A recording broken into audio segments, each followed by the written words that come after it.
En la fe cristiana, la última cena fue la última ocasión en la que Jesús se reunió con sus apóstoles para compartir el pan y el vino antes de su muerte. La copa o cáliz que se usó esa noche fue motivo de veneración de los primeros cristianos y de codicia por parte de mucha gente. Había que preservarlo. ¿Fueron los caballeros templarios los secretos custodios del cáliz de la última cena?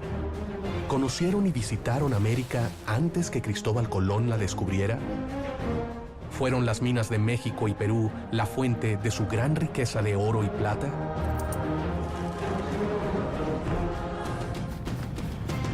¿Huyeron los templarios hacia América ocultando el cáliz o santo grial en la Patagonia? ¿Conocían los nazis el secreto de los templarios y de los jesuitas y exploraron América del Sur en busca del grial? ¿Se encontrará el grial aún en América? ¿Quiénes lo buscan actualmente?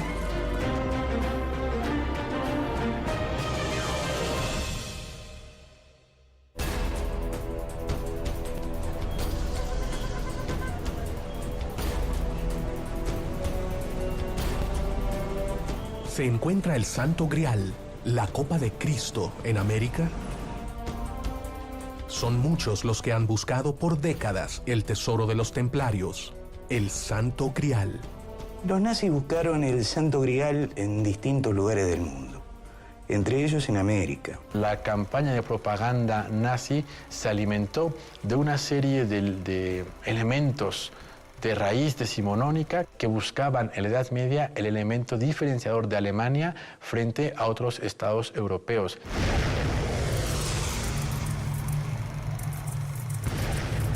Los nazis, entre comillas, lo que buscaban era aumentar su poder. Por eso es que buscaban el Santo Grial y buscaban la lanza de Longinos también. Y una cosa es complementaria de la otra, ¿eh? Fíjense que uno es un símbolo masculino y el otro femenino. El grial es un símbolo femenino, acuérdense. Y creo que dice que lo buscaban porque eran símbolos de poder o que pensaban que le iban a dar más poder. Algunos afirman que los nazis estaban convencidos que el grial estaba en América. Muchos vinculan a Hitler con la búsqueda del Santo Grial y algunos investigadores afirman esa teoría. Pero existe una particular investigación que se centra en la búsqueda del cáliz sagrado en Latinoamérica. Hay un fuerte interés en encontrarlo porque supuestamente el Santo Grial tiene poderes místicos que, según cómo sean manejados, pueden traer el bien o el mal. Por eso hubo tanto interés de muchas sectas de encontrarlo. Existen muchos lugares donde se dice se encuentra el Grial, pero varios investigadores señalan a América como el destino verdadero. Sabemos que Hitler y el nacionalsocialismo habían enviado personas por todo el mundo buscando desde la lanza de Longinos, habían buscado el Santo Grial. Eso los llevó a estos parajes de América mucho antes, a fines de 1930. Los nazis habrían seguido los pasos de los templarios porque consideraban a la copa sagrada mucho más que un objeto antiguo. Para ellos, el Grial sería la clave para el nacimiento de una nueva humanidad. Pero no todos tienen la misma teoría sobre el Grial. La palabra Grial se hace famosa a partir del año 1190, donde un poeta y escritor francés hace una obra de teatro y dice que en un Grial se encuentran las hostias consagradas del cristianismo. Fue Robert Barón quien relaciona precisamente al Grial como la copa en la cual fue utilizada por Jesucristo en la última cena y que posteriormente José de Arimatea utilizara para recoger la sangre de Jesucristo al momento de su crucifixión. Y José de Arimatea, que era el dueño físico del Grial, porque era el dueño físico de la casa donde hicieron la última cena, decide escaparse. Y por lo tanto es una de las figuras más cercanas a Jesús. Se encargó efectivamente de recoger, según la tradición evangélica, la sangre, después de descender el cuerpo, lavarlo, según el ritual judaico, y depositarlo. Se dice desde entonces que José de Arimatea la traslada oculta y secretamente a algún lugar que no se refiere de la entonces Britania.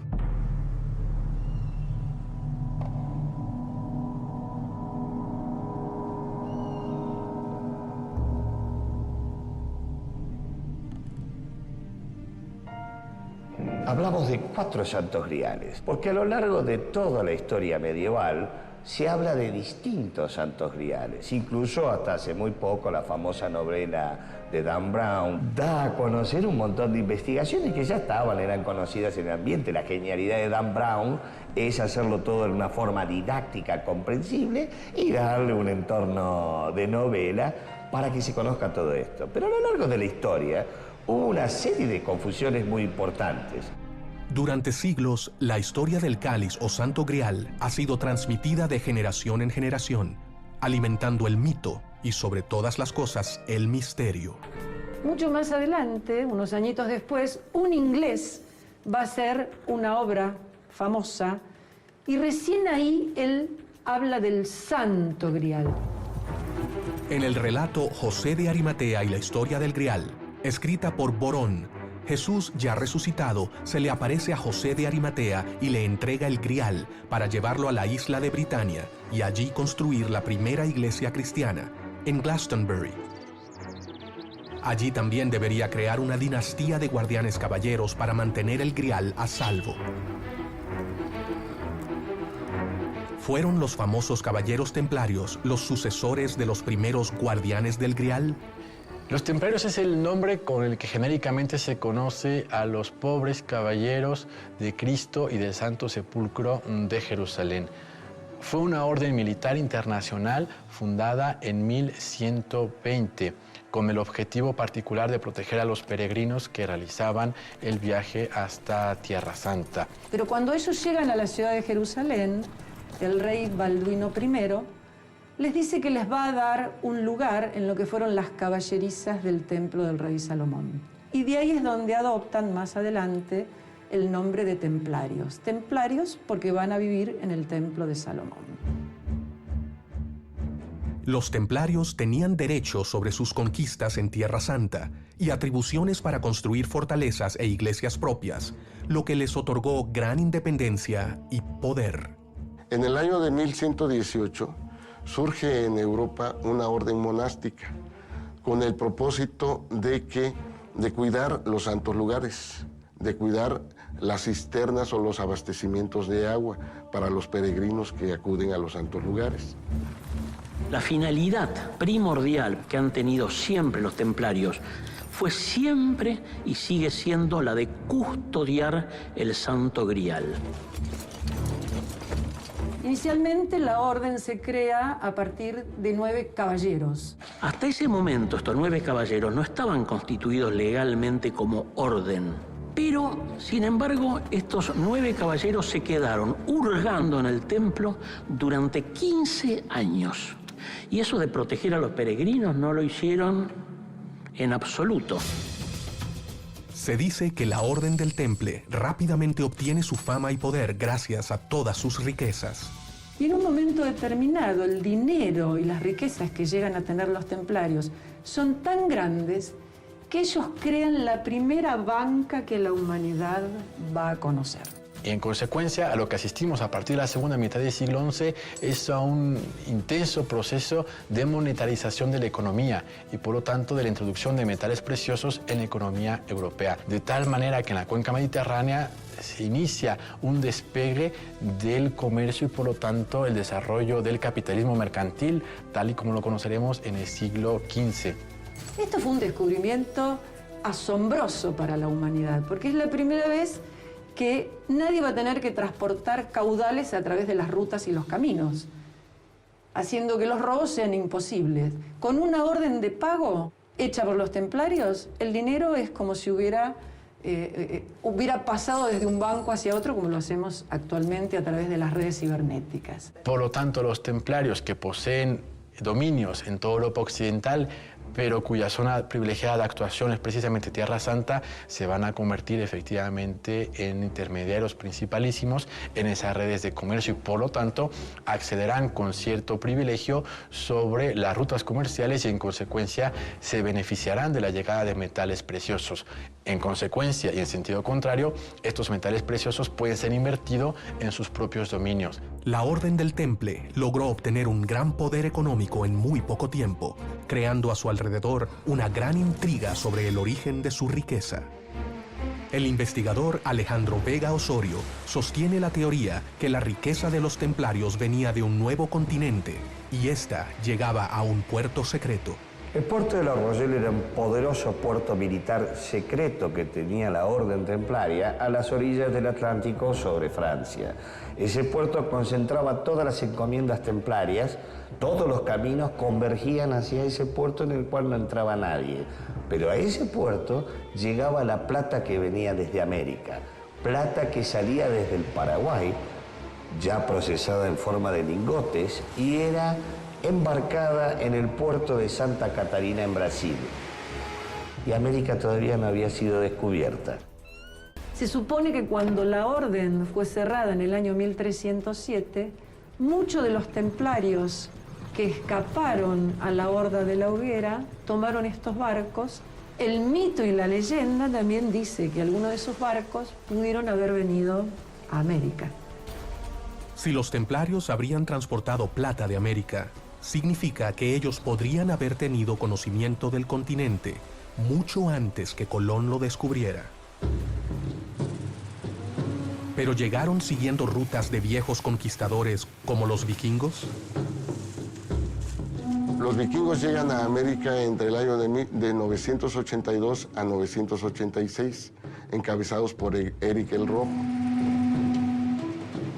Poco tiempo después, para el año 1000, su hijo, Leivik Eriksson, llega a tierras continentales y establece algunas colonias en lo que hoy es Canadá y la parte norte de Estados Unidos. Existen evidencias de que los vikingos visitaron América estableciendo colonias en el norte de América, sino que hicieron incursiones también hacia el centro y sur del continente.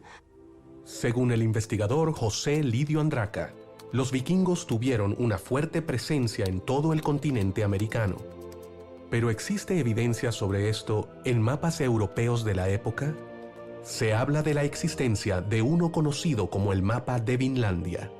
Es un mapamundi vikingo del siglo XIII, donde se puede ver una masa de tierra en el Atlántico llamada Vinlandia. Y nos dice que fue visitada en el siglo XI por exploradores.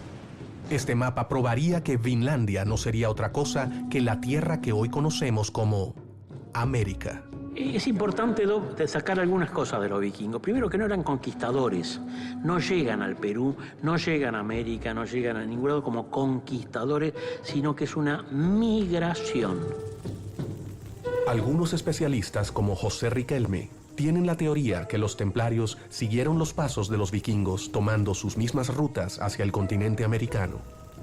Habían tenido comunicación con América y habían desarrollado una serie de travesías comerciales. En estos viajes, la Orden del Temple había acompañado, y no hay que olvidar que estos viajes en América tenían un propósito, además, principal. Pero no todos los investigadores están de acuerdo con la teoría de la relación existente entre templarios y vikingos. No existe ninguna relación entre templarios y vikingos, básicamente porque los vikingos son pueblos nómadas del Mar del Norte que operan en Europa continental entre el siglo IX y el siglo X, y porque los templarios se desarrollan en el siglo XII. No pudieron conocerse y por lo tanto no hay ninguna relación. Cuando Colón partió hacia su aventura, podría ser posible que supiera el destino final de su viaje.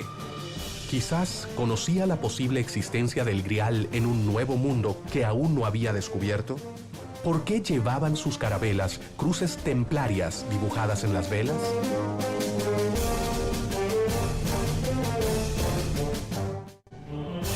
El Santo Grial contiene la sangre de Cristo. Supuestamente el Santo Grial tiene poderes místicos. Quien fuese el afortunado en encontrarla tendría por consiguiente vida eterna. Los nazis lo que buscaban era aumentar su poder.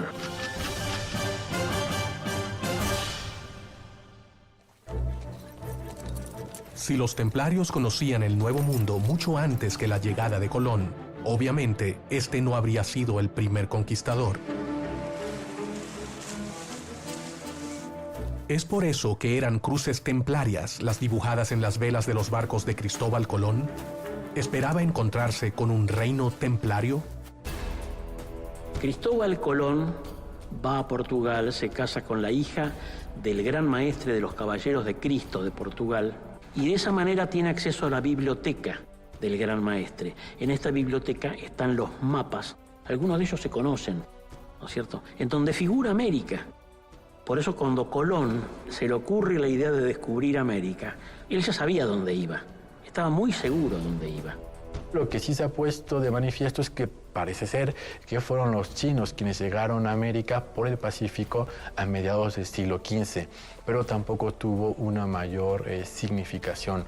Por lo tanto, desde la perspectiva histórica, el descubrimiento de América, por llamarlo de esta manera, solo corresponde a Colón y al año 1492. Aunque, como bien sabe todo el mundo, el primero que denominó estas tierras como un continente fue Américo Vespuccio. Cristóbal Colón, en el año 1492, partió desde el puerto de Palos, España, atravesando el Atlántico hasta llegar a una isla llamada Guanahani, en las Bahamas. Cristóbal Colón, que pasa a la historia por ser el descubridor de América, en realidad lo que hizo no es descubrir América. Lo que pasa es que se mantenían como rutas secretas, eran rutas comerciales. Él les dice que va a llegar a Zipango, que va a llegar a las Indias, que va a tener oro, plata, especias, etc. Pero sabía exactamente a dónde venía. Venía a América. Porque América ya se conocía.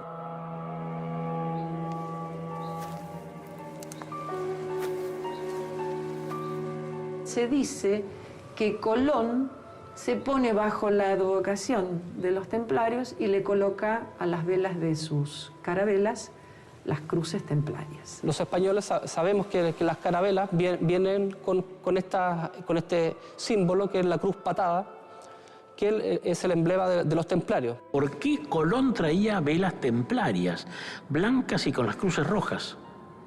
Y porque él creía que los templarios iban a estar hasta ahí donde él llegaba.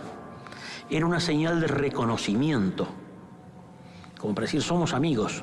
En algunos casos se ha pretendido establecer una relación entre los templarios y América, queriendo significar en las banderas que acompañaban los barcos colombinos, efectivamente, la cruz del Temple. Es una cruz que se identifica perfectamente y que la diferencia a la orden de otras órdenes como la de Santiago, la de Caravaca o la de los hospitalarios. Pero esto no significa que hubiera habido templarios en las naves de Colón. Si las cruces funcionaban como una señal de reconocimiento para pobladores originarios, esto quiere decir que otras culturas pudieron haber llegado mucho antes e impusieron sus símbolos. Si esto sucedió, tendrían que existir evidencias de su presencia antes del descubrimiento de América. En todas las comunidades indígenas existen referencias a gente blanca que incluso enseñaron el concepto de lo que es la cruz para los prehispánicos. Cuando llegaron los españoles, no fueron recibidos con sorpresa, de hecho los esperaban. Según los investigadores José Lidio Andraca y Alejandro Vega Osorio, seguidores de estas teorías polémicas, una de las cosas que más habría asombrado a los conquistadores españoles fue que los indios no se extrañaban al contemplar a los caballeros armados. Es más, algunos se encontraron en la península de Yucatán con una leyenda que narraba que unos hombres blancos llegaron hasta sus costas en grandes barcos. Pero ¿quiénes eran estos hombres blancos? ¿Cuál era su origen?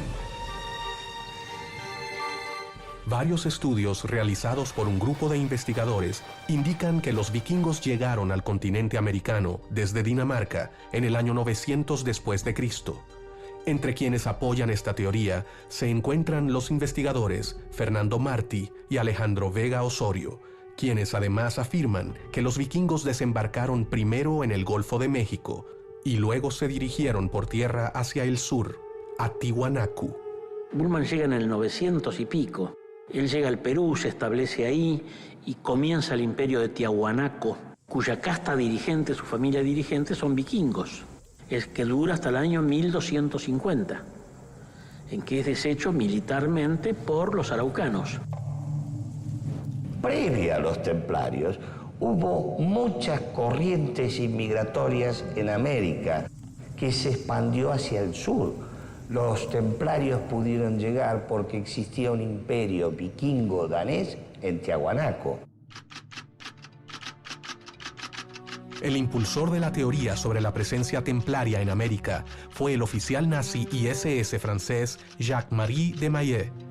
De sus libros se desprende gran parte de las hipótesis que hoy intentan demostrar sus seguidores. Jacques de Maillet era mi padre, ¿no?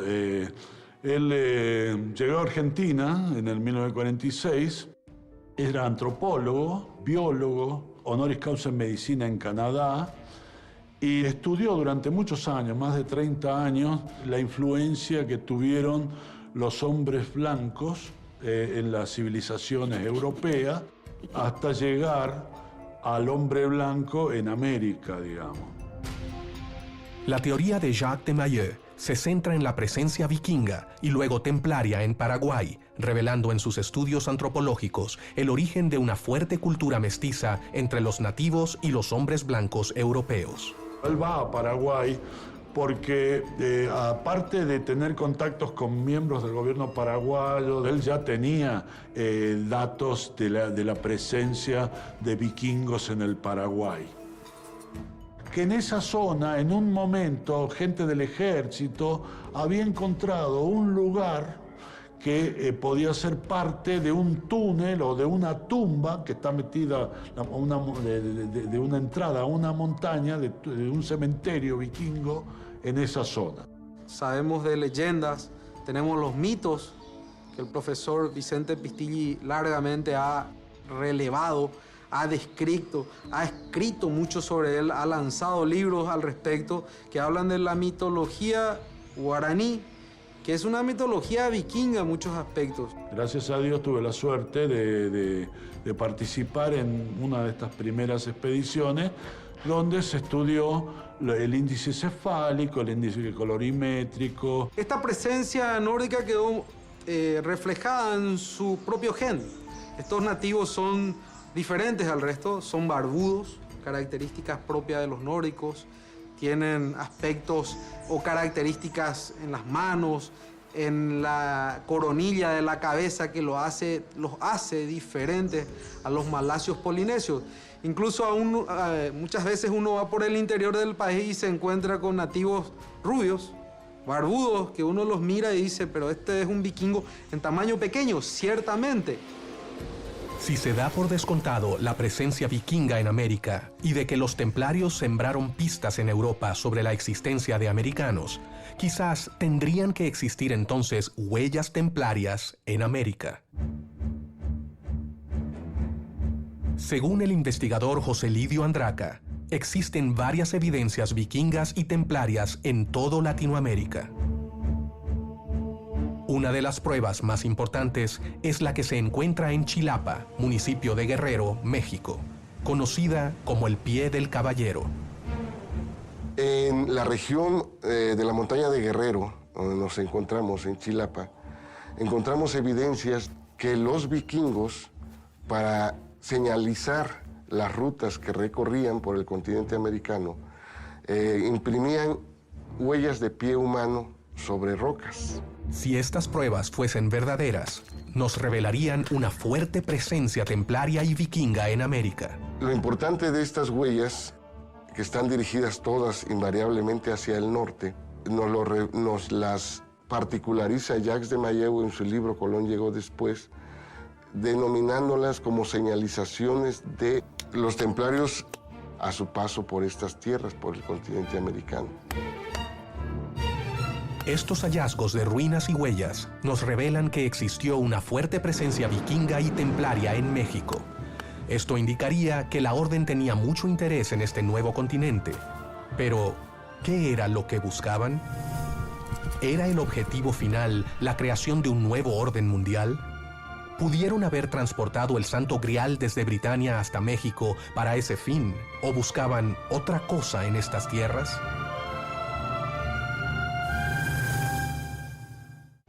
¿Por qué Colón traía velas templarias? Él creía que los templarios iban a estar hasta ahí donde él llegaba. Colón se pone bajo la advocación de los templarios y le coloca a las velas de sus carabelas las cruces templarias. Previa a los templarios, hubo muchas corrientes inmigratorias en América. Los templarios, para señalizar las rutas que recorrían, imprimían huellas de pie humano sobre rocas.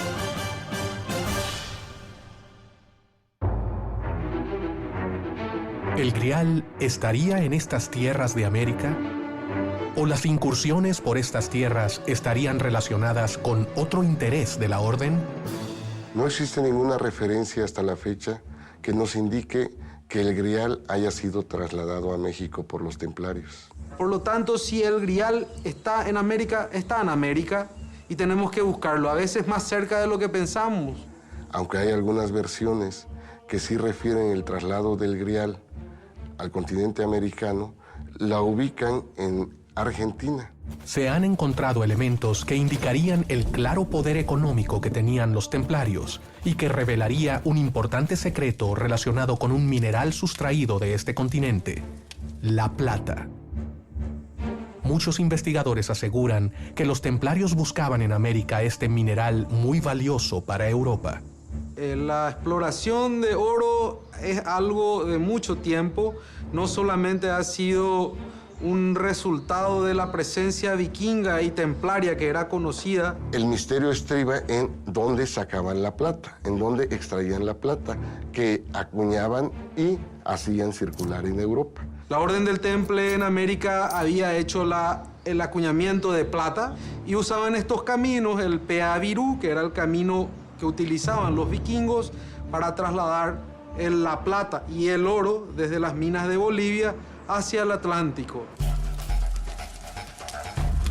Según las investigaciones del antropólogo Vicente Pistilli, la ruta de la plata nacía en las minas de Bolivia, bajaba hacia el sur por los ríos llegando al Paraná y al Río de la Plata, para atravesar el Atlántico hacia un puerto estratégico en las costas del norte de Francia llamado La Rochelle. Los templarios participaron en todo caso del proceso de desarrollo del capitalismo. Desde el siglo XI Europa asiste a un crecimiento económico impulsado por un aumento demográfico y por un crecimiento en la producción cerealística. A partir de los templarios podemos decir que se crea la banca en el mundo, los primeros bancos que van a existir en el mundo. ¿Por qué causa? Porque a partir de un concilio ecuménico ellos tienen el poder de aceptar dinero. La plata era el nivel adecuado para la transacción. Por eso se dice que los templarios buscaban la plata, según cuenta el investigador Pistilli. Los incas del Ecuador imprimían plata en monedas de plata en una sola cara. Adquirieron estos conocimientos de Europa. Los caminos eran muy peligrosos en esa época. Los templarios ponían postas cada 24 horas de marcha. La plata en Europa era un mineral muy escaso. Ni en África, ni en toda la tierra conocida en aquellos tiempos, existía la cantidad suficiente que manejaban los templarios para sus transacciones económicas. Tú no llevabas dinero, tú no llevabas efectivo. El efectivo lo depositabas en el lugar de salida, se lo dabas a los templarios te daban una letra de cambio. Uno de los descubrimientos más importantes encontrados sobre el manejo de la plata y el adelantado sistema financiero de los templarios fue realizado por el investigador de la SS, Jacques-Marie de Mailleux. Bueno, entre los descubrimientos que hace mi padre en Paraguay, que para él es de mucha importancia porque le cierra toda la investigación que había hecho del viaje de los templarios a América antes de Colón. Entonces él encuentra allí una fundición de plata. No sabía qué era esta canaleta hasta que, bueno, un ingeniero le informa que es el rebalse que tienen cuando hierve, cuando está caliente la plata, se produce una espuma y todo esto. Y la razón por la cual era fundida la plata y transformada en lingote era para poder transportar en sus barcos los lingotes como lastre. Y entre los descubrimientos que hace un molde de terracota, de barro cocido, que es exactamente del mismo tamaño de los lingotes que después en algún momento se encontraron, que eran los lingotes de plata que llevaban los templarios a Europa. Construyeron catedrales incontables en todo el continente. Su poder económico superaba al Papa. Los templarios, como eran grandes constructores, con una gran experiencia, aportaron constructores. Traían albañiles, digamos, masones, que en realidad la traducción de masón es albañil, traían, porque pertenecían a la orden templaria también estos constructores que en Europa habían construido y construían todas estas tremendas catedrales. Los recursos salieron de algún lugar y ese fue el gran secreto que se manejaba en aquel entonces, la ruta comercial de la plata. Tenían permiso para poder prestar y a un alto interés, que llegaba incluso hasta el 50% anual. Todo eso generó, más las encomiendas donde se explotaba el campesinado, más todos los negocios distribuidos a lo largo de Europa, generó una fortuna altísima. Eso hizo que reyes se endeudaran y generaran muchos enemigos, entre ellos el rey de Francia.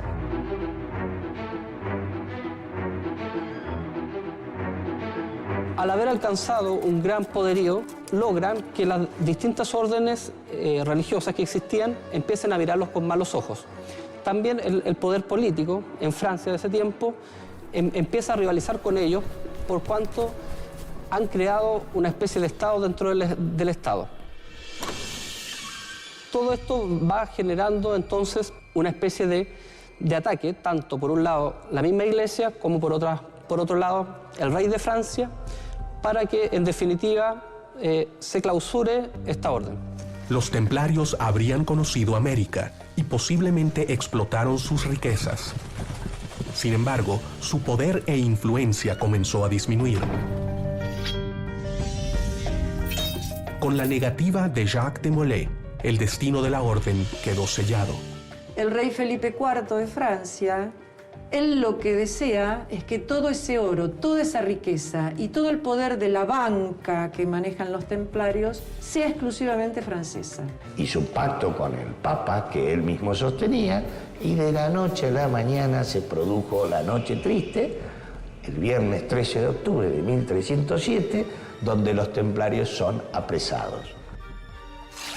Para que un día determinado, el mismo día y a la misma hora, se tomen todos los castillos templarios de Europa, las abadías templarias de Europa, los fuertes templarios de Europa, y en un mismo acto de asedio tomar al gran maestre de la orden templaria, al famoso Jacques de Mulac, y a 49 venerables maestros. Los lleva presos. Al tiempo se les hace un juicio de inquisición y se los endilga de hacer actos demoníacos y que los templarios obtenían su dinero malsano. Por eso más tarde no van a la horca, sino que van a la hoguera pública y mueren. Y se dice que el rey de Francia se queda con todo el dinero de la orden. El Papa Clemente moriría 3 meses después y el rey Felipe 10 meses después de ejecutado Jacques de Molay. La monarquía francesa, encabezada por Felipe el Bello, expropió los bienes templarios y efectivamente se encontró con una terrible sorpresa, que era que las arcas de la Orden del Temple estaban vacías o en todo caso en números muy bajos. Y esto no significa que el tesoro haya desaparecido, ha sido trasladado mágicamente a la Antártida o a Paraguay, a México, sino que simplemente no había dinero en las arcas públicas. Ya la Orden del Temple estaba saliendo de Europa por la persecución y ya venía a refugiarse en zonas de América, tanto en América del Norte como en América del Sur y en la América Central. Uno de los responsables de la teoría sobre la presencia del Grial en América es el investigador Alejandro Vega Osorio. Pero el servicio de inteligencia templario era muy bueno. Sabía con anticipación que esto iba a ocurrir. Antes de que los guardias del rey de Francia tomaran prisionero a los principales jerarcas templarios, ya habían salido de todas las encomiendas todo lo que llamamos tesoros templarios. La Orden de los Caballeros del Temple desapareció de la faz de la tierra tan rápido como apareció, pero hay dudas con respecto a su aniquilación. Se cree que algunos de ellos habrían preparado su fuga fuera del continente europeo. Según la teoría del investigador Alejandro Vega Osorio, los caballeros del Temple habrían escapado hacia el Nuevo Mundo y al hacerlo habrían transportado el Santo Grial.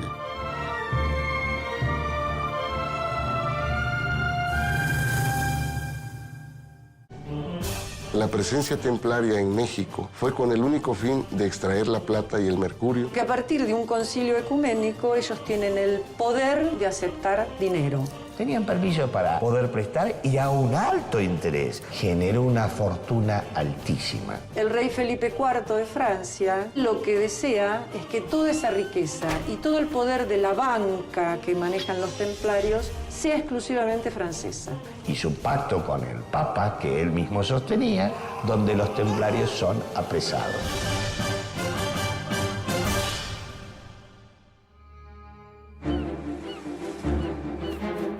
Se refugiaron los caballeros templarios en el Nuevo Mundo cuando cayeron en desgracia en Europa, ocultando aquí sus tesoros, entre los que se encontraba el Santo Grial.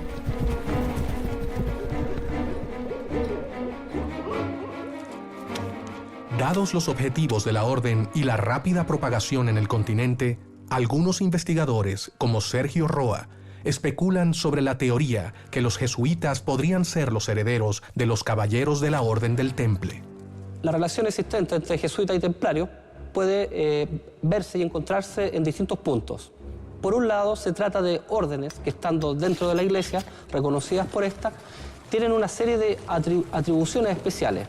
Se sabe perfectamente las grandes cantidades de terrenos, de inmuebles y de riquezas que lograron en muy poco tiempo tanto los templarios como los jesuitas, aquí en América especialmente. La Compañía de Jesús, ¿no es cierto?, fue oficialmente fundada, ¿no es cierto?, autorizada en la Iglesia Católica, ¿no es cierto?, en el año 1540. A pesar que ya 7 años antes, ¿no es cierto?, Ignacio de Loyola ya, digamos, la había ideado. Sabemos que la Compañía de Jesús, es decir, los jesuitas, siguieron el mismo esquema de la Orden del Temple y vinieron a posicionar sus compañías precisamente en el sur de América. Sabemos las investigaciones y las exploraciones, las excavaciones que hacían. Creemos que la Compañía de Jesús fue la sucesora legal de la conocida Orden del Temple, ¿no?, la Orden Jerosolimitana del Templo de Salomón. La Orden de los Jesuitas se propagó rápidamente por todo el continente americano, ubicándose de norte a sur, así como lo hicieran los templarios. Los jesuitas es una orden cristiana, religiosa, católica y muy importante, y quizá una de las órdenes más fuertes que tiene la Iglesia Católica. Fuerte en todo sentido, fuerte en sentido espiritual, en sentido intelectual, en sentido de su formación. Entonces es lógico que el Santo Grial les interesara. Es interesarse por Dios, es interesarse por el Espíritu Santo. Los jesuitas se constituían como una orden y decían ellos que donde estaba un jesuita estaba toda la compañía, de tal manera que la educación se convirtió para la orden en el arma más poderosa que podían haber tenido, pero tampoco tiene nada que ver con los templarios. Existe un libro que vincula a América con los templarios y la orden jesuita, llamado Typus Mundi, editado en 1627. El Typus Mundi es un texto, ¿no es cierto?, que consiste en una serie de grabados hechos por los jesuitas. Una de las cosas más curiosas en relación a este libro es que la primera lámina encontramos al fundador de la Orden de los Jesuitas de pie en un mapa correspondiendo a la parte de Sudamérica. Es un curioso libro de alquimia del siglo XVIII que contiene una serie de láminas que van explicando los pecados. Sin embargo, varios alquimistas como Eugène Cancelliet, que fue discípulo de Fulcanelli, analizan desde una perspectiva alquímica dicho libro. ¿Por qué los templarios y luego los jesuitas adquirieron ese poder? ¿Sería el conocimiento sobre la localización del Grial lo que los hacía intocables? ¿A los jesuitas también les interesaba el Grial?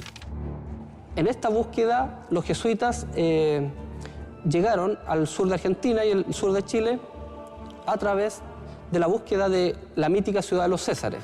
Los templarios tenían conocimientos metalúrgicos muy avanzados para su época, y según dicen algunos investigadores, los jesuitas los heredaron.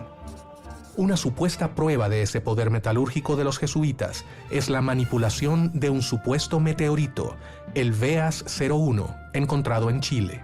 Según Rodolfo Novakovich, investigador de este tema, los jesuitas trabajaron el meteorito utilizando técnicas metalúrgicas templarias. Nosotros en el año 2007, en octubre de 2007, hicimos una presentación a la Meteoritical Society para poder validarlo, o como meteorito, o bien, ¿no es cierto?, descartando que fuese meteorito. Hasta ahora no hemos tenido esa certificación. Desde el punto de vista químico, no tiene las características necesarias para ser una roca proveniente del espacio exterior. Es prácticamente un trozo de hierro puro, es decir, tiene una concentración de níquel muy baja. No es compatible con rocas ya sea terrestres, pero tampoco extraterrestres, y a eso hay que sumarle el magnetismo. La roca es fuertemente magnética, lo cual contradice la teoría de los aceros. El meteorito VEAS 01 fue hallado en un terreno que hasta 1767 fue parte de la hacienda La Ollería, propiedad de los jesuitas de la colonia. Los jesuitas alemanes fueron los que trajeron las técnicas alemanas de la metalurgia, dado que existen dos orificios dentro de VEAS 01 que no tienen una explicación lógica, dan la impresión que se utilizó algún elemento, algo de alta temperatura para extraer trozos. Bien, ¿no? Podría ser posible que haya sido utilizado como base para extraer, ¿no es cierto?, el metal y ocuparlo en otros utensilios. Parece que en la época solo los jesuitas habrían tenido la capacidad suficiente para extraer material de ese meteorito para poder manipularlo y realizar lo que se da en llamar el cáliz de Calera. Se sabe que en aquella época se construyeron dos cálices muy interesantes y que uno de ellos tardó cerca de 19 años su elaboración. ¿Pero por qué se habrían tomado tanto trabajo? ¿Cuál sería la importancia de ese cáliz? Ellos construían un cáliz y sobre el cáliz grababan aquellas cosas que ellos querían mantener desde un sacerdote hacia otro. Pero después de ser trabajado durante 19 años con el material extraído del meteorito VEAS 01, se dice que el cáliz fue protagonista de una extraña historia y desapareció. Nunca más se supo de él. ¿Cómo y por qué había desaparecido? ¿Alguien podría estar interesado en conocer el secreto grabado en la superficie oculta? ¿Qué dato importante podría haber escrito en el cáliz? ¿Estaba la ubicación de la ciudad de los Césares, donde se dice se encuentra el Santo Grial? Existe una extraña teoría en base a algunos mitos y leyendas que hablan sobre la existencia de una ciudad mágica en otra dimensión, donde los templarios habrían encontrado su refugio. Las ciudades de los Césares realmente son ciudades templarias y están todas localizadas, vamos a decir, entre las latitudes 41 grados sur y 43 grados sur. Según algunos autores, no habría una sola ciudad de los Césares, sino varias ciudades de los Césares, con distintas denominaciones, pero siempre ubicadas cerca de la cordillera andina, tanto en Argentina como en Chile. Según Fernando Martí, existen cuevas, túneles y caminos subterráneos que se conectarían con la ciudad mítica de los Césares. Nos dijeron que fuéramos a ver unos pozos que había donde se escuchaba el ruido del mar, pero la curiosidad es que estábamos en la mitad de la Patagonia. Y efectivamente estaban estos pozos. Y estos pozos respiran. Respiran en el verdadero sentido de la palabra. Aspiran y expiran y forman una sinusoide, la aspiración y la expiración. Y el único fenómeno natural que tiene este ritmo son las mareas. Y en ese túnel está la ciudad, esta ciudadela donde está el Grial actualmente. Se dice que el Grial se encontraría en una ciudad oculta, pero son muchas las historias que mencionan este tipo de lugares mágicos y secretos. Uno de estos lugares está en la provincia de Córdoba, en la región central de la Argentina, una zona conocida con el nombre de El Cerro Uritorco, un lugar lleno de misterio, donde los templarios parecen haber dejado algunas huellas. ¿Pero es esto posible? ¿O solo se trata de ideas fundadas en antiguas leyendas?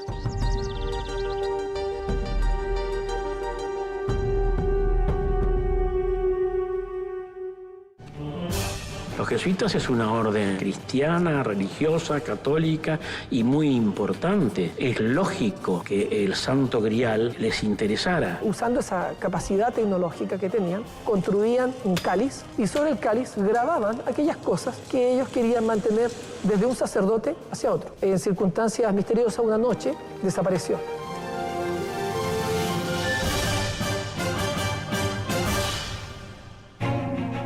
Según una interpretación del mito del caballero Parsifal, este habría ocultado el bastón en el Cerro Uritorco en Córdoba, Argentina. Y según Fernando Martí, tiempo después, a mediados del siglo XX, Orfelio Ulises lo habría encontrado. Lo que nadie sabe es si estaba junto al Santo Grial.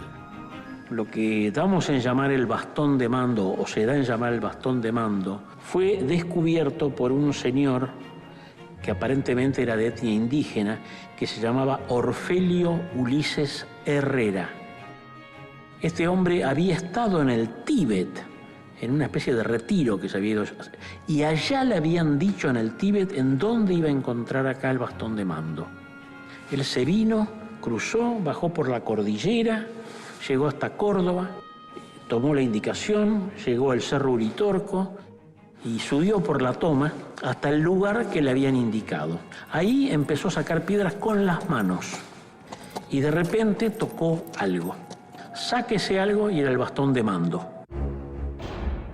El profesor Guillermo Alfredo Terrera, digamos, era el profesor titular de antropología de la Universidad Nacional de Córdoba. Y él era un especialista, por así decir, en los comechingones.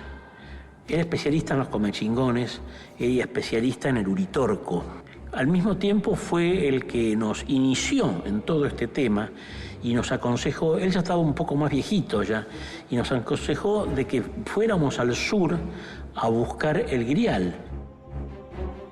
El mito en el cual se basan algunos investigadores sobre el bastón de mando que trajo Parsifal sería para ellos una prueba inequívoca de la existencia del Grial en la zona del Cerro Uritorco, en la provincia de Córdoba, en la región central de la Argentina.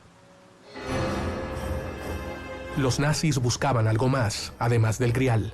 Dentro de esta idea o dentro de este deseo de ir consiguiendo este tipo de piezas míticas, Hitler quería también el bastón de mando porque creía en esta hipótesis de que esto que confería poder a quien lo poseyera y demás, ¿no?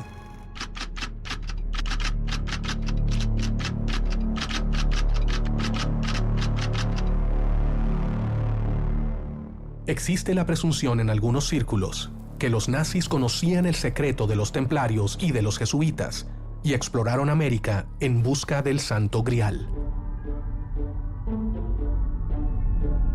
El Imperio Alemán estaba formado por distintos reinados y principados que constituían el Sacro Imperio Romano Germánico.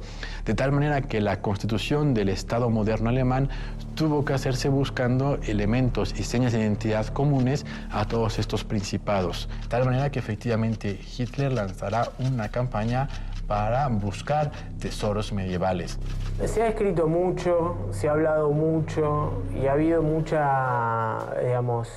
mucha ficción que juegan con la idea de que los nazis buscaban elementos que podían ser como una fuente de fortaleza, de poder. Diría que eso está más en el terreno de las especulaciones. Hitler tenía una marcada afición por el ocultismo desde mucho antes de haber llegado al poder en Alemania. Y esto le va a dar una suerte de impronta a todo el periodo en que él estuvo en el poder, ¿no?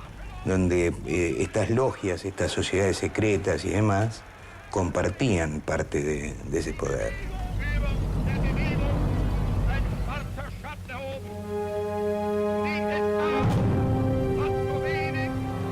Dentro de este perfil esotérico y ocultista que tenían los nazis, y en particular Hitler, el Santo Grial era como una pieza que no podía faltar, digamos, en su colección de objetos míticos. Bueno, el nacionalsocialismo, con esta idea de crear una raza superior, tenía por un lado una mirada que no era ligada a lo divino, sino una cuestión muy terrenal y muy criminal, que eran programas de lo que ellos llamaron el programa de higiene racial y un programa de exterminio que se conoció como el programa de eutanasia nazi, que estaba destinado a mejorar, entre comillas, la raza aria. Y luego, en el siglo XIX, en la primera mitad, con el resurgir de las sociedades secretas en todo el mundo occidental, los templarios serían una buena base para alimentar el mito y las formas estructurales de estas sociedades secretas. Las teorías de muchos investigadores, como Jorge Camarasa y Fernando Martí, dicen que durante y después de la Segunda Guerra, los nazis llegaron a las costas de Sudamérica, no solo por refugio, sino buscando tesoros de la orden.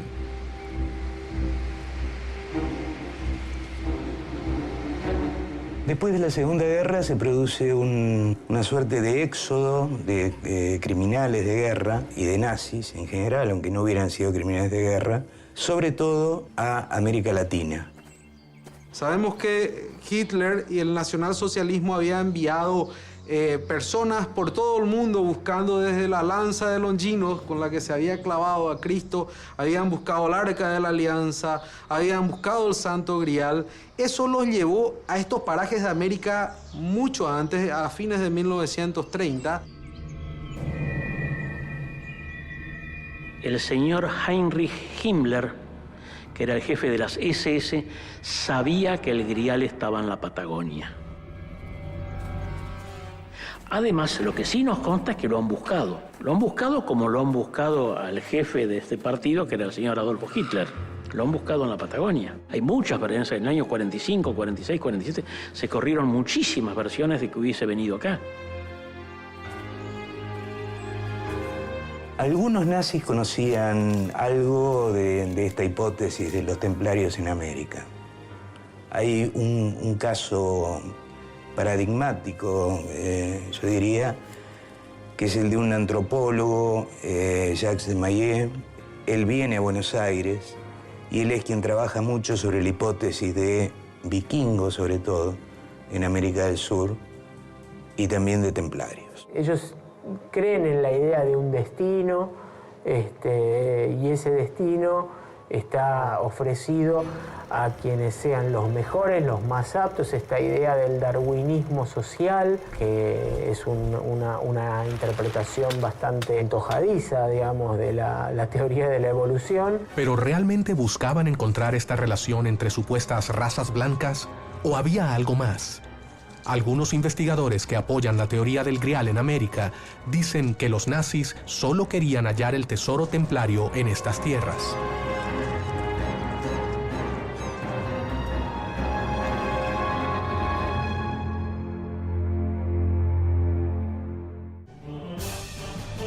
Dentro de este perfil esotérico y ocultista que tenían los nazis, y en particular Hitler, el Santo Grial era como una pieza que no podía faltar en su colección de objetos míticos. El señor Heinrich Himmler, que era el jefe de las SS, sabía que el Grial estaba en la Patagonia. Lo que sí nos consta es que lo han buscado. Quería también el bastón de mando porque creía en esta hipótesis de que esto que confería poder a quien lo poseyera y demás.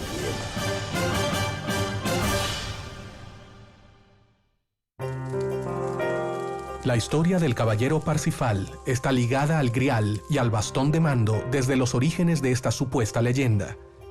¿Quién era el caballero Parsifal? ¿Dónde se origina su historia? Wolfgang von Eschenbach, el trovador alemán, él escribió una obra donde describe toda la vida de Parsifal. Se lo conoce mucho Wolfgang von Eschenbach porque de ahí sacó el libreto Richard Wagner para la ópera Parsifal. Perceval de Galés o Parsifal es un caballero terrenal, es decir, que no tiene un hálito sacramental particular, pero precisamente representa a todos aquellos hombres que con su trabajo, su piedad y sobre todo con llevar una vida acorde a los valores eclesiásticos, les es concedido y les es dado contemplar el Grial, es decir, como un fenómeno cuasi místico de contemplación de lo divino. Según la leyenda, Parsifal era un caballero templario encargado de dejar el Santo Grial junto a un bastón de mando sagrado, conocido también como Piedra de la Sabiduría. Pero a nosotros nos interesa especialmente porque en una circunstancia se hizo merecedor a que fuera el custodio del Grial.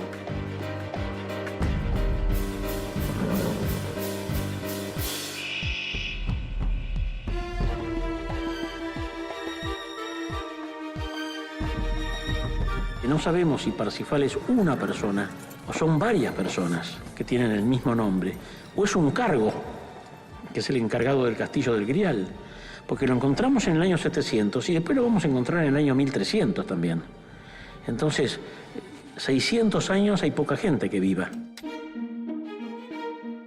Según los investigadores, Parsifal llegó a una tierra extraña y buscó el sitio para depositar su preciada carga, el Santo Grial y la Cruz de los Templarios.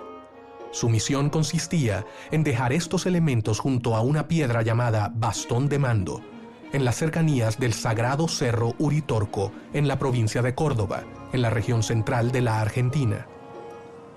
Cerro del Uritorco es una zona que tiene anomalías magnéticas muy importantes.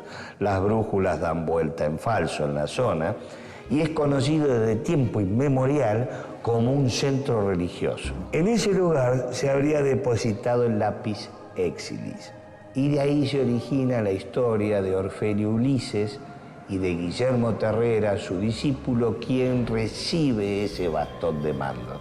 Bastón de mando que lo quiso todo el mundo y nadie lo puede conseguir. Está en manos de una familia que es la familia Terrera. Además de la obra del caballero templario Parsifal, existe un antiguo poema en el Alto Libro del Grial, en el cual este caballero también es protagonista y que narra su llegada a las costas de un nuevo continente. Existe un poema, aparte del de Eschenbach, que es el Alto Libro del Grial o Perles Paus, otra de las formas de mencionarlo a Parsifal. En ese poema, el protagonista, Percival, le pregunta al navegante del barco que lo está guiando con el Santo Grial, ¿dónde están? Y el navegante dice, no sé, no conozco las estrellas. Cambiaron de hemisferio. Y el barco encalla. El barco llega con agua, se detienen, ancla, y a la mañana siguiente está sin agua, a los pies de un castillo, en el poema. ¿Dónde puede darse eso? ¿Dónde puede darse una amplitud de mareas tan importante que un barco llega navegando, ancla en un puerto y a la mañana siguiente está sin agua? En la Patagonia Argentina. Es el único lugar donde hay una oscilación de marea tan importante, de hasta 9 o 10 metros, que de la noche a la mañana la costa queda descubierta sin agua. ¿A qué país se refería Eschenbach como Argentum? ¿Se referiría realmente a la República Argentina? Un país que se encuentra en un continente que en el siglo XII, cuando se escribió ese poema, aún no se había descubierto.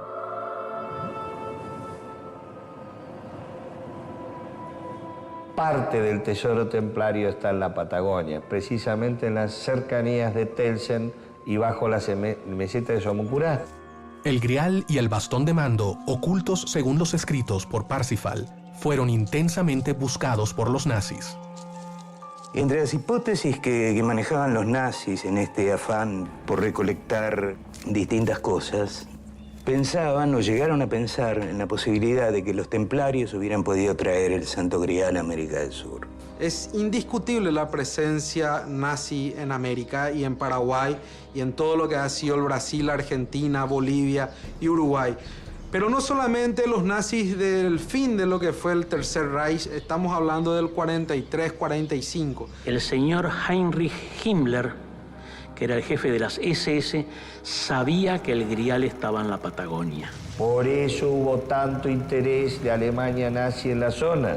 Por eso llegaban submarinos nazis a la bahía sin fondo. En ese lugar hay mucho más de lo que se piensa. No todos los nazis se establecieron y exploraron el centro de Argentina. También se dirigieron más hacia el sur de este país, a la Patagonia, tras las huellas del Grial. Después de la Segunda Guerra se produce una suerte de éxodo de criminales de guerra y de nazis en general, aunque no hubieran sido criminales de guerra, sobre todo a América Latina. Se sabe que muchos submarinos nazis llegaron a la costa de la Patagonia e incluso también se habla de su llegada a la Antártida durante y después de la Segunda Guerra Mundial. ¿Era solo una vía de escape o tenían una misión secreta relacionada con la búsqueda del Grial? La llegada de submarinos nazis a las costas argentinas durante y después de la guerra tenía que ver sobre todo con desembarcos de algunas personas y de algunos bienes.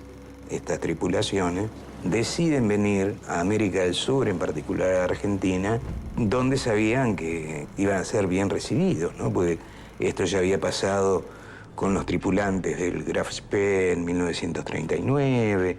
O sea, llegaban a un lugar amigo, llegaban a un puerto seguro. El caso de la Patagonia es parecido al caso de Córdoba, digamos. Ofrecía parajes relativamente poco poblados, aislados. Quizás quienes provenían de la Europa alpina, por llamarla de algún modo, encontraban en la Patagonia cordillerana también un espacio, un hábitat similar a la geografía de la cual ellos provenían. Después de la rendición alemana en la Segunda Guerra Mundial, el 10 de julio de 1945, se entregó en Mar del Plata el submarino U-530 y el 17 de agosto del mismo año, el submarino U-977. Hay muchísimos documentos que prueban la llegada de los submarinos. Hay documentos de la Marina argentina, hay documentos de las policías provinciales, incluso hay documentos de la Armada que hablan de contacto de guerra, donde se le tiran cargas de profundidad a un submarino. ¿Qué buscaban los submarinos nazis en la Patagonia? Hay un Vox Populi que dice que hay un santo grial en la Argentina. Nosotros decimos que es uno de los 4, falta demostrarlo. ¿Por qué tantos alemanes nazis se asentaron en el centro, en Córdoba y en el sur, en la Patagonia? ¿Esperarían encontrar el Grial y el bastón en un lugar plagado de símbolos y leyendas templarias?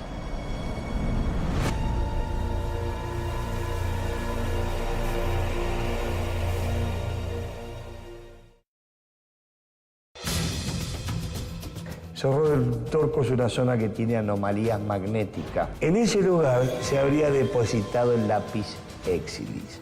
Es indiscutible la presencia nazi en América. Pensaban o llegaron a pensar en la posibilidad de que los templarios hubieran podido traer el Santo Grial a América del Sur. El señor Heinrich Himmler, que era el jefe de las SS, sabía que el Grial estaba en la Patagonia. Hay muchísimos documentos que prueban la llegada de los submarinos.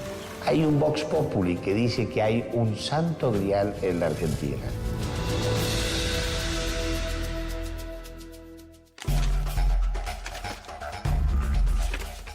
Los caballeros templarios habrían escapado a América del Sur con un claro objetivo de preservar el Grial en un lugar seguro y secreto. La flota templaria, la última, salió de La Rochelle, dijimos, el 11 de octubre de 1307. Esta flota pasó por Glastonbury, cargó ahí. Les aclaro que los que estaban en Glastonbury sabían que tenían que esperar una flota con las velas blancas y las cruces rojas, y que entonces tenían que cargar las reliquias, cosa que hicieron, y esta flota siguió.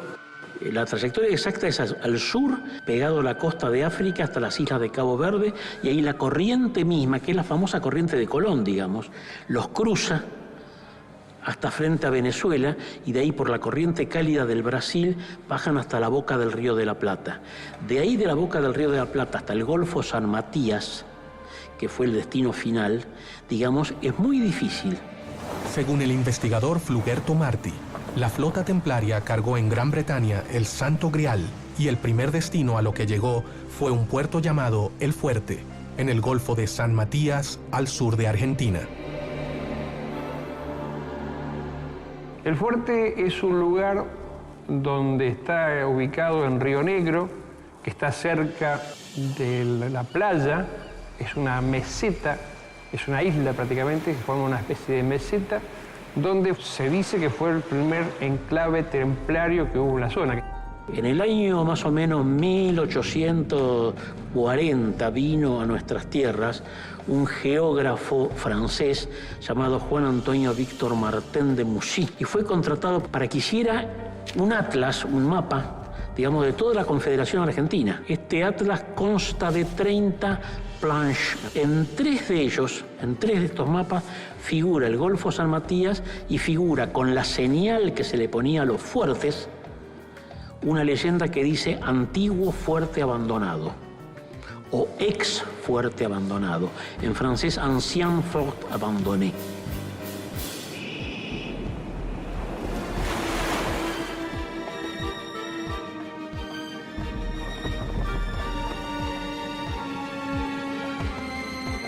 No conozco el fuerte argentino, tal como se lo menciona así con ese nombre. Sí, aquí en Chubut hubo un fuerte muy famoso que fue el Fuerte San José, ubicado en el Golfo San José en Península Valdés. Los geólogos denominan barda a una meseta elevada aislada sobre la orilla del mar. Sobre ella habría estado construido el fuerte.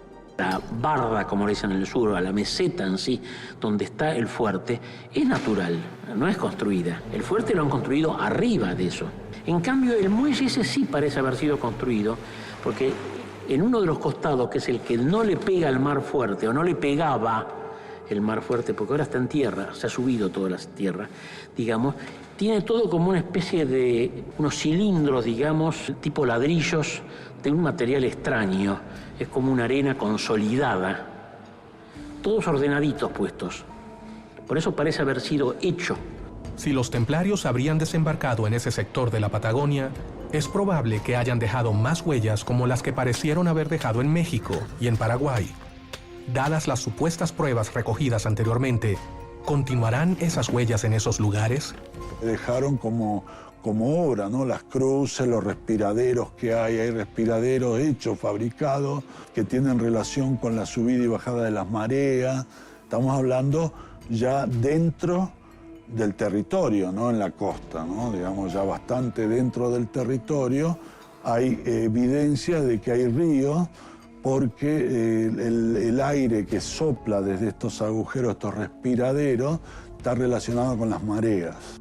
Al abandonar el fuerte costero, dadas las pruebas recogidas, los templarios también habrían seguido el curso del río Chubut, llevando sus tesoros hacia un lugar clave.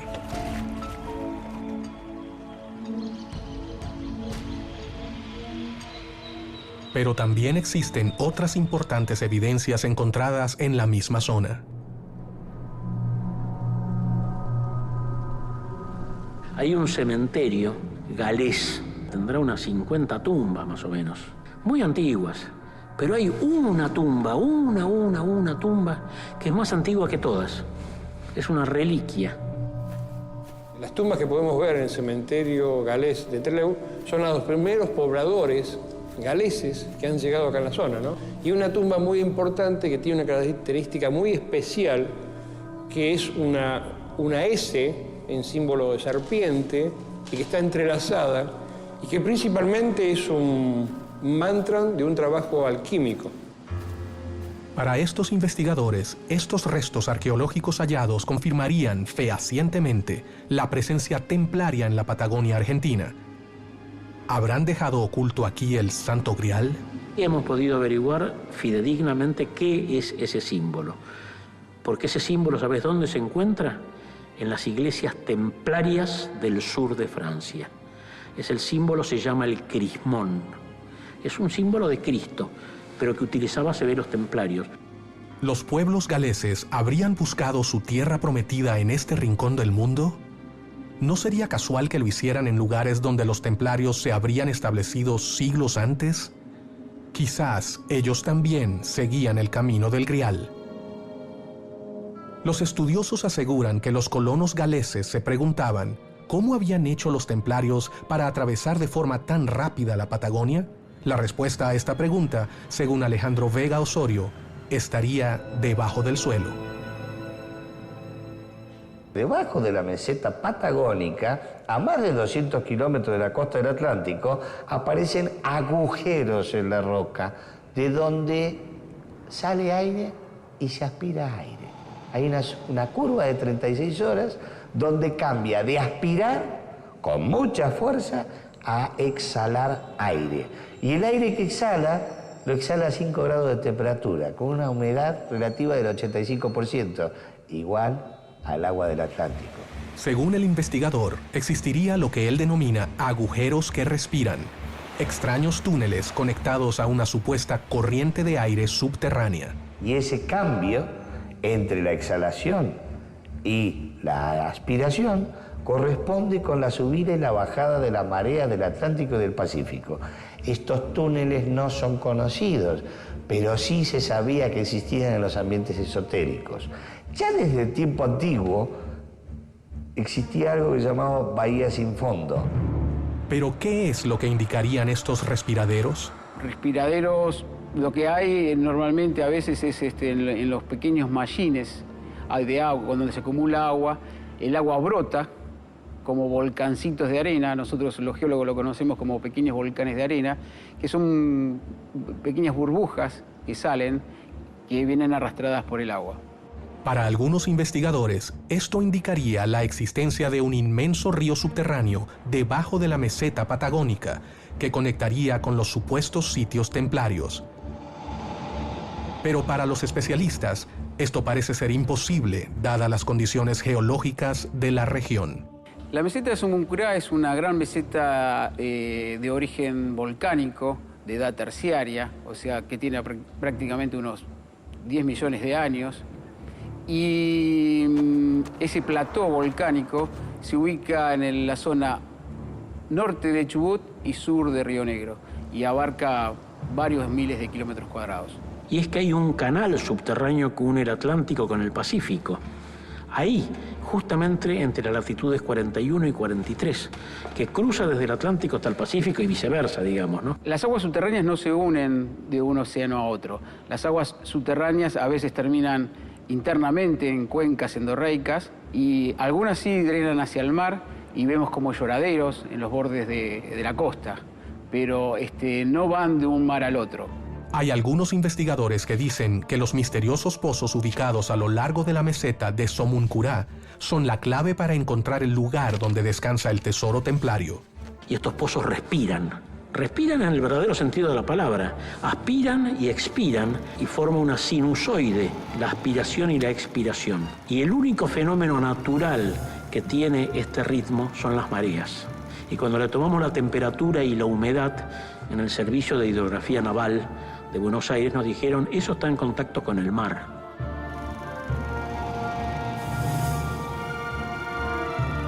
Según los investigadores, existe una extraña teoría que dice que los nazis llegaron al continente sudamericano ingresando con sus submarinos por los ríos subterráneos.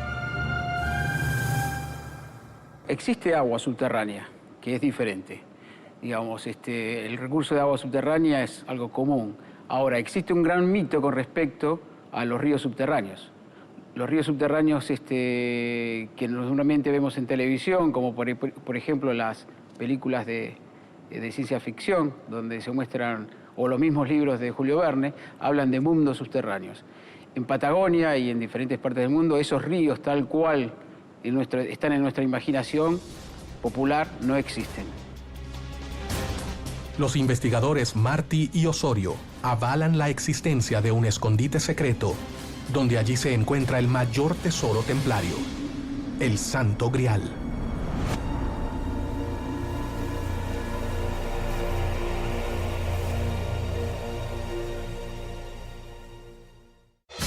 El fuerte es una meseta donde se dice que fue el primer enclave templario que hubo en la zona. La meseta de Somoncurá es una gran meseta de origen volcánico. Los nazis buscaban el Santo Grial en la Patagonia. Por eso llegaban submarinos nazis a la bahía sin fondo. En ese lugar hay mucho más de lo que se piensa.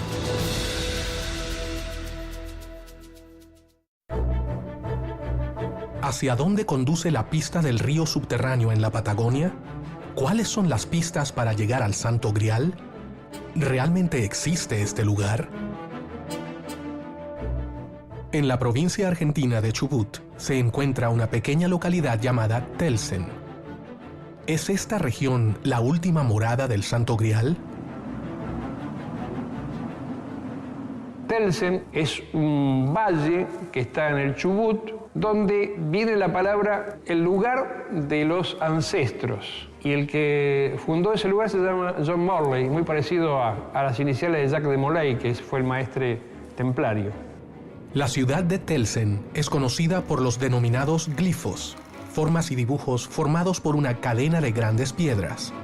Una de las pruebas más fuertes de la presencia de templarios en la zona son los glifos de Telsen, donde están dibujados en roca, vistos desde el aire de gran magnitud, glifos de 200 metros de largo con caballeros, con espadas. Luego han sido cubiertos con tamariscos, con árboles para que no se pueda excavar en la zona. Algunos miembros de la comunidad científica y especialistas en geología ponen en duda las teorías que hablan de la existencia de cuevas ocultas y los supuestos glifos con figuras dibujadas en la tierra. La localidad de Telsen se ubica en la parte sur de Meseta Somoncurá. En esa región hay rocas de diferente origen y de diferentes edades.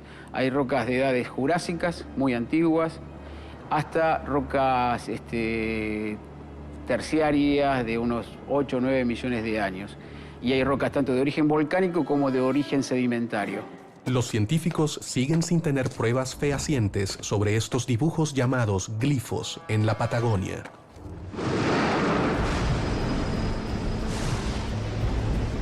Existen pruebas de vikingos y de templarios en la Patagonia, principalmente en unas piedras que fueron encontradas en unas excavaciones que hicieron al lado del río Chubut, acá cerca de Trelew, donde hay runas vikingas. Principalmente la runa del Valhalla, que es el absoluto de los vikingos, está en todas las piedras, ¿no? Está esa runa se encuentra implícita en todas las piedras que se han encontrado.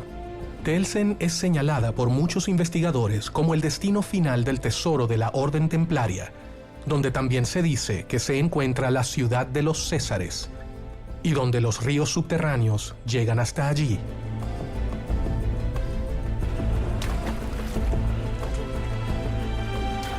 Se le dice ciudad de los Césares porque hay dos teorías. Una porque el que lo descubrió fue uno de los conquistadores que llegaron a la Patagonia y se llamaba César. Entonces quedó como que era la ciudad de los Césares. Y la otra es que está la belleza de esa ciudad y está la riqueza y el tesoro que se ha encontrado en ese lugar, que lo atribuyen con el Imperio Romano, con el César. No conozco que existan ciudades ocultas o sepultadas por algún accidente geológico o algún evento de alguna naturaleza. Lo que sí, obviamente, es algo muy común y los arqueólogos en Patagonia trabajan muchísimo, es con restos o cuevas, aleros de pueblos originarios. La ciudad de los Césares está en la Patagonia, tiene conexiones con la meseta del Fuerte a orillas del Atlántico y con la zona de Telsen. ¿Qué es la zona de Telsen? Era un nudo carretero. Por ahí pasaba la cuarta ruta de la Plata, que conectaba directamente con la Sierra del Volcán en la provincia de Buenos Aires. Esas rutas eran protegidas por tribus afines, que eran blancos, todos blancos. Algunos avalan una hipótesis que revela existencia de una ciudad oculta en una cuarta dimensión, a la cual se llega atravesando un portal energético ubicado en la zona de Telsen. Una controvertida teoría fantástica que muchos científicos ven como improbable. Y hay muchos que dicen que es una ciudad errante que se encuentra entre las dos dimensiones, entre la tercera dimensión y la cuarta dimensión, que por momento desaparece la tercera dimensión y por eso es muy difícil encontrarla. Es una leyenda como la del Dorado en la zona de Centroamérica. La leyenda sobre esta ciudad de los Césares está vinculada con la región de Telsen. Pero, ¿por qué nadie puede explicar su ubicación? Existe un gran hermetismo entre los habitantes de la localidad de Telsen, quienes se niegan a dar testimonio sobre el tema. El Grial y la ciudad oculta parecería ser un secreto bien guardado por los lugareños, un mito difícil de comprobar, un misterio que aún sigue sin respuestas. Es muy evidente lo que los pobladores de Telsen se niegan a veces a hablar sobre el Santo Grial y sobre todas esas cosas que se encuentran en Telsen, porque es un poco de recelo que tienen con su pequeña población, con su pequeño lugar, ¿no? Que no quieren sentirse invadidos por turismo, por situaciones un poco agresivas hacia la que es la ciudad tan pacífica que era la población de Telsen. Los indicios encontrados llevan a los buscadores del Grial a una zona, a la formación rocosa de Telsen. Según los investigadores Fernando Martí y Alejandro Vega Osorio, se trataría de una puerta finamente tallada, que claramente parece ser una puerta sellada que obstruye la entrada a un túnel. ¿Es esta la misteriosa puerta de Telsen? La puerta de Telsen es lo que nosotros llamamos la puerta de piedra. No existen pruebas tangibles, sino teorías en base a mitos y leyendas sobre esta supuesta puerta donde se escondería el Santo Grial. Dicen que el Santo Grial está en la puerta de Telsen. Sería importante cruzar esa puerta para ver si lo encontramos. Si bien todos indican la región como tal, nadie ha podido llegar al lugar exacto donde se ubica. Hay pocas personas que dicen haber visto esta extraña puerta de piedra. También se habla de la existencia de un único documento fílmico que revelaría la imagen de la misteriosa puerta de Telsen.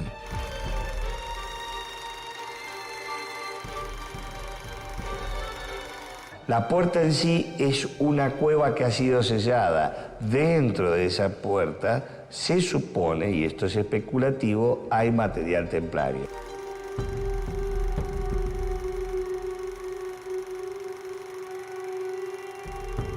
Normalmente donde hay una cueva hay más de una, entonces pueden estar alineadas. Son cuevas que se originan normalmente en rocas carbonáticas, rocas que se pueden degradar. También existen cuevas formadas por rocas volcánicas, la lava que baja, se enfría y deja oquedades, y a veces puede haber más de una cueva alineada.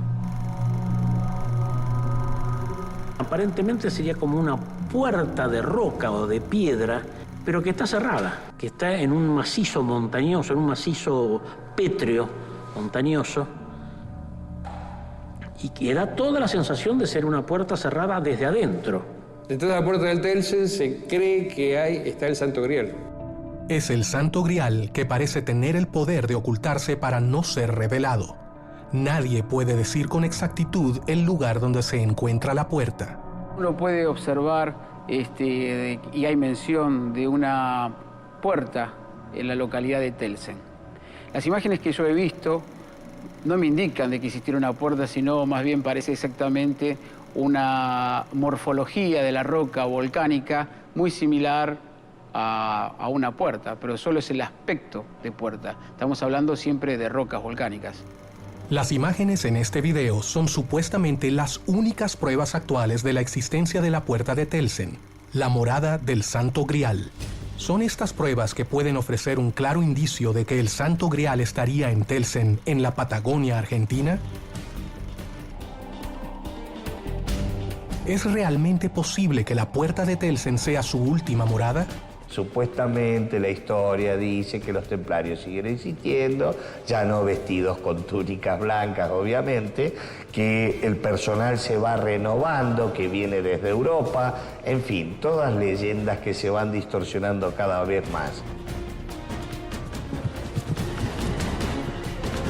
Una ciudadela, un enclave, debidamente protegidos por 1000 metros de basalto volcánico.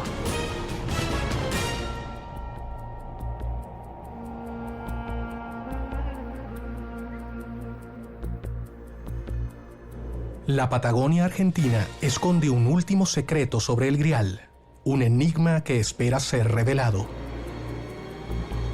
Existen templarios en todo lo que es Latinoamérica también, en Europa. Acá tenemos en Argentina la Orden de los Caballeros Templarios, que su sede principal está en Buenos Aires, y acá tenemos en la Patagonia tenemos la preceptoría, la cual yo estoy a cargo. Y hay también templarios en Perú, y en Chile, y en Paraguay, y en Brasil, y hemos conformado la Unión Templaria Latinoamericana, donde están todas las órdenes asociadas en esa Unión Templaria.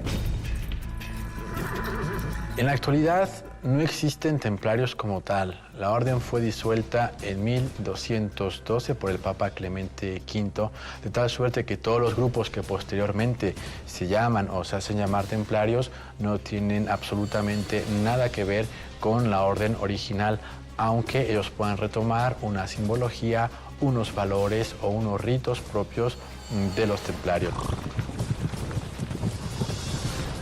En Europa existen órdenes templarias, sabios de la orden monástica que tratamos, con otras características que incluso ellos han estado buscando y rescatando muchos de los conocimientos trascendentes que ha permitido el mayor conocimiento de esta orden.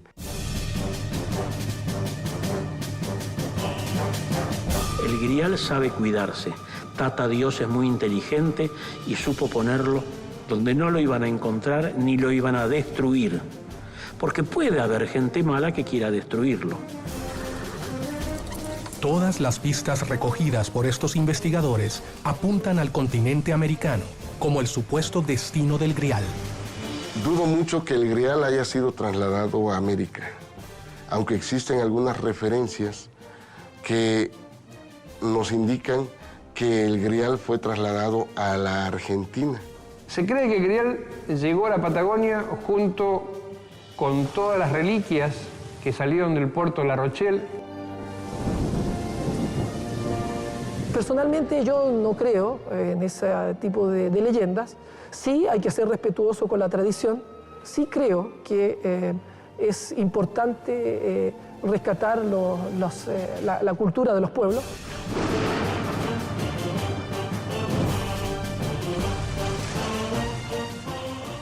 Parte del tesoro templario está en la Patagonia, precisamente en las cercanías de Telsen y bajo la meseta de Somucurá. Investigadores de todo el mundo siguen encontrando pistas sobre el Grial y todas apuntan al continente americano como su destino. Pero ¿realmente estamos ante un mito o una realidad que quiere ocultarse? Mientras tanto, en la ciudad de Telsen parece esconderse muy bien el secreto templario. Lo primero que habría que determinar es si el Santo Grial existe. En el caso de que exista, verdaderamente no se sabe dónde está porque nunca se lo ha encontrado, a pesar de que hubo mucha gente que lo buscó durante muchísimo tiempo.